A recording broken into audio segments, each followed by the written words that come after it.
Canadian Citizen Reviewer, Part 1. Question: what are the Canadian Charter rights?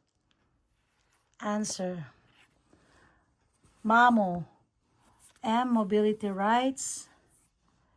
A stands for Aboriginal People Rights. M stands for multiculturalism.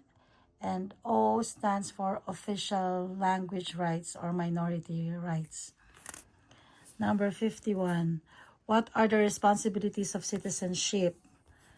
Answer: obeying the law, responsibility for oneself and families, serving on a jury, vote in election, volunteering in communities, and enjoying Canada's heritage and environment. Number 52. What is the noble way to contribute to Canada? Answer: to join the Canadian Forces, Army, Navy, or Air Force, can serve in an emergency services such as police, fire departments, and Coast Guard. And third, young people can gain skills or disciplinary by joining cadets. Number 53. It protects the rights of Canadians with regards to official language.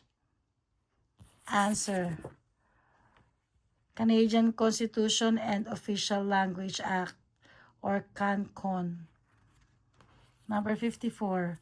What are the two principles upon which Canada is founded? This is under the Canadian Charter of Rights and Freedom. The two principles are supremacy of God and the rules of law. Number 55. It is a legal document that recognizes the cultural diversity of Canadians. Answer: the Canadian Charters of Rights and Freedom. Number 56. What is the official language rights and minority language educational right means? Answer: it means that French and English have equal status in the parliament and government. 57. What does equality under the law means? Answer: to be protected against any discrimination. Number 58. Canada's institution uphold a commitment to.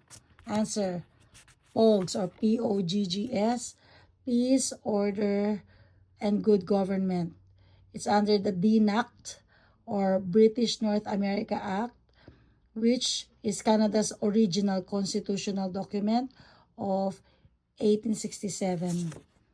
Number 59. Poets and songwriters held Canada as. Answer: Great Dominions. Number 60. Where can we find the Aboriginal and treaty rights? Answer: CanCon, Canadian Constitution. Number 61. What year did Ottawa formally apologize to the abused students in residential schools? Answer: 2008.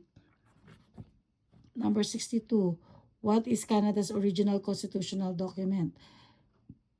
Answer: BNAC or British North America Act of 1867. And that's the end of part 1.